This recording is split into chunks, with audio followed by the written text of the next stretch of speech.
Johnson, una compañía familiar.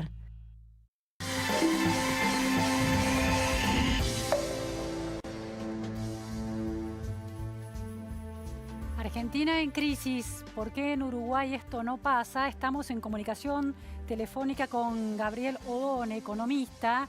Es docente además de la Universidad de la República en Uruguay y el director de los departamentos de análisis económico y finanzas de una respetada consultora CPA Ferrere uruguaya. Muy buenas tardes, Gabriel, gracias por atendernos. Gracias a ustedes, Luciana, por la llamada.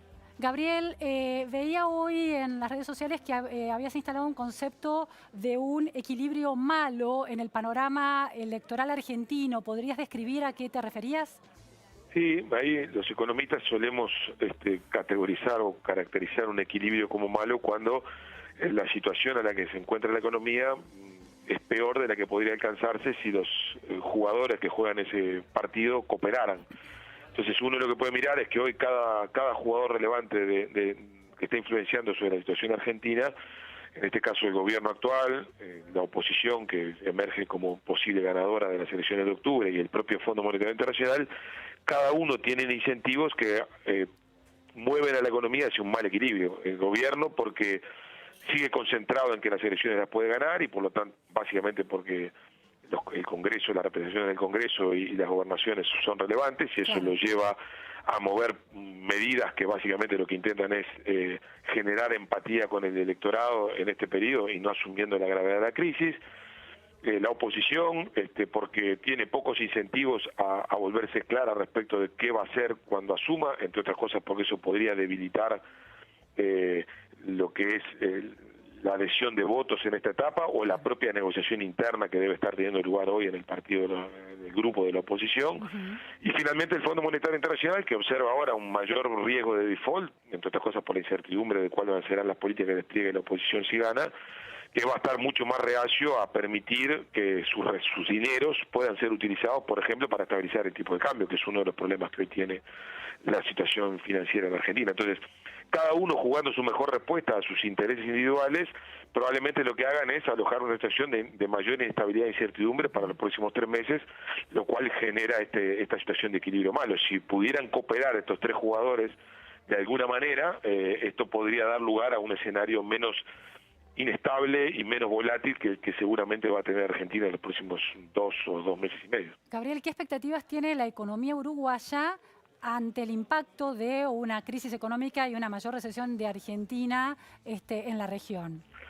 Bueno, como ustedes saben, Argentina es un país muy relevante para Uruguay, menos relevante que en el pasado en el canal comercial. Hoy las exportaciones de Uruguay a Argentina son apenas el 4% de bienes, pero cuando uno mira los servicios, el canal turístico, Argentina sigue siendo el 70% y por tanto para Uruguay es muy relevante el canal de servicios. Pero a su vez las expectativas del mercado uruguayo están muy alineadas a Argentina porque cualquier agente económico en Uruguay sabe que cuando las cosas en Argentina van mal, de alguna manera la historia enseña que tarde o temprano terminan yendo mal en Uruguay. Entonces lo que nosotros esperamos es un escenario de contagio o de influencia argentina más que nada por el canal turístico, digamos, donde ya la temporada turística pasada fue mala y probablemente esta lo sea otro tanto y posiblemente un poco peor, básicamente porque Argentina está corrigiendo precios relativos, está abaratándose en dólares y por lo tanto nos vamos a volver muy caros. El canal financiero, que es un típico canal tradicional de contagio entre Uruguay y Argentina, está hoy obturado. Piensen que en Uruguay en los años 90 aproximadamente el 20% del crédito que otorgaba el sistema bancario uruguayo era no residentes, que eso era esencialmente argentinos, hoy es de menos del 0,2%, o sea que no hay riesgo de que si en Argentina implosiona desde el punto de vista financiero, Uruguay tenga efectos similares a los que tuvo en el 2001-2002 en materia bancaria. O sea que básicamente lo que estamos viendo es que un escenario inestable como el que probablemente ocurre en Argentina y con mayor recesión, lo que nos va a pegar a nosotros es en términos del canal turístico, provocando una mayor desaceleración de nuestra economía que ya se encuentra estancada. Esa es una pregunta clave, Gabriel. Nosotros, los argentinos intentamos en la comparación con la región, ya no digo con países desarrollados o del primer mundo, sino países en desarrollo con historias parecidas y con problemas parecidos, Argentina ha ido perdiendo el tren de alguna manera. ¿Cuáles son los principales indicadores macroeconómicos de Uruguay en términos de inflación, crecimiento del PBI, actividad económica? Bueno, hoy la economía lleva 4 trimestres estancada, la economía está creciendo a una tasa entre 0 y 0,5. Por otro lado tenemos una inflación del entorno del 8%, y tenemos una situación fiscal un poco... 8% anual. Anual, sí, anual, sí, por supuesto. No, nosotros dejamos la inflación de 2 dígitos en el 98, seguimos siendo un país de inflación alta en términos comparados internacionales, pero claro, en comparación con Venezuela y con Argentina, claro, somos una isla de prosperidad, digamos. Pero tenemos una situación fiscal frágil, digamos. Nuestro déficit fiscal hoy está casi en 4,8% del PIB y eso nos obliga a que el próximo gobierno, que va a asumir en marzo del año que viene, va a tener que hacer un esfuerzo en materia fiscal, entre otras cosas porque la deuda de Uruguay es alta. La relación deuda-producto es casi 60% del PIB, que para un país pequeño esto es frágil. O sea que Uruguay tiene una situación macroeconómica bajo control, en el sentido que tiene posibilidad de manejarse por casi 2 años sin necesidades de recurrir a los mercados internacionales, porque tiene un buen perfil de deuda, tiene préstamos contingentes con organismos internacionales, pero su situación fiscal es frágil y tiene que ser corregida, y eso es parte de lo que genera bastante incertidumbre en Uruguay y lo que llevó a que este año tuvimos un nivel de inversión relativamente bajo, Gabriel, y que condujo a la economía a un bajo crecimiento. Gabriel, decías que ustedes solucionaron el problema o contuvieron el problema de la inflación en el año 98 y la redujeron a una inflación que se ha mantenido dentro del dígito, dentro del dígito. Correcto.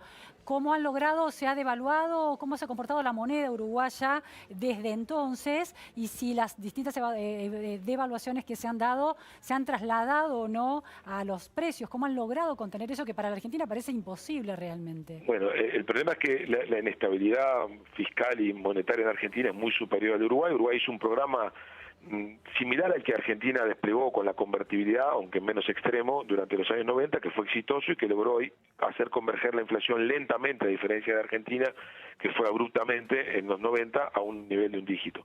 Luego hubo una crisis simétrica a la que hubo en Argentina en el 2002, bancaria, y una crisis de deuda pública, pero que eso llevó a la inflación, provocó una devaluación del 100% de la moneda y llevó a la inflación por un periodo corto a 2 dígitos de nuevo, pero después rápidamente la inflación convergió a niveles bajos porque de alguna manera, más allá de que cambió la orientación de política macroeconómica en términos generales, la disciplina fiscal y la disciplina monetaria se mantuvieron, a pesar de que los gobiernos fueron de distintos signos. Pero hemos estado recibiendo problemas similares a los que Argentina recibió hasta el 2014. Nosotros nos encarecimos mucho en dólares en el periodo del auge de los commodities y hoy permanecemos caros en dólares. De hecho, estamos casi 20-30% caros en dólares respecto a nuestros socios comerciales o competidores, en particular hoy con Argentina lo estamos.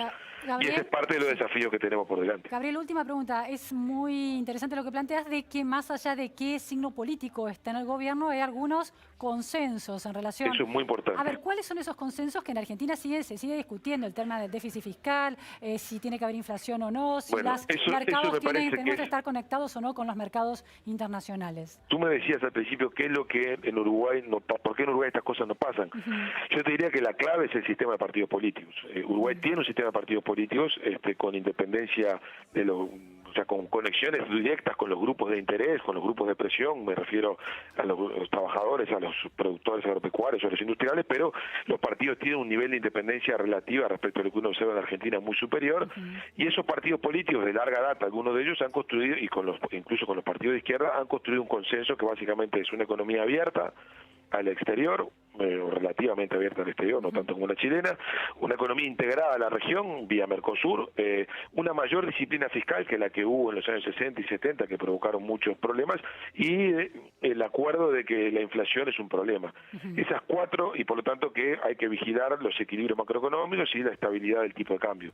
Esos acuerdos, con matices por supuesto y con diferencias de uso de instrumentos, diría que forman parte del consenso entre todos los profesionales de la economía en Uruguay y de todas las personas que han estado gobernando los últimos 40 años. Parte del éxito relativo de Uruguay, por lo menos respecto a su pasado, porque es una economía más estable, que ha capturado inversión extranjera y que ha logrado algunos logros respecto del pasado, es que este consenso se materializa en una institucionalidad más estable y con menos incertidumbre que la que provocan estos cambios que en Argentina son tan frecuentes. Muchísimas gracias, Gabriel Odone, por estas precisiones comparativas entre Uruguay y Argentina. Muy buenas tardes. Gracias a ustedes. Hasta luego. Cambiamos de tema y vamos a una gran noticia internacional. Se descubrió la cura contra una enfermedad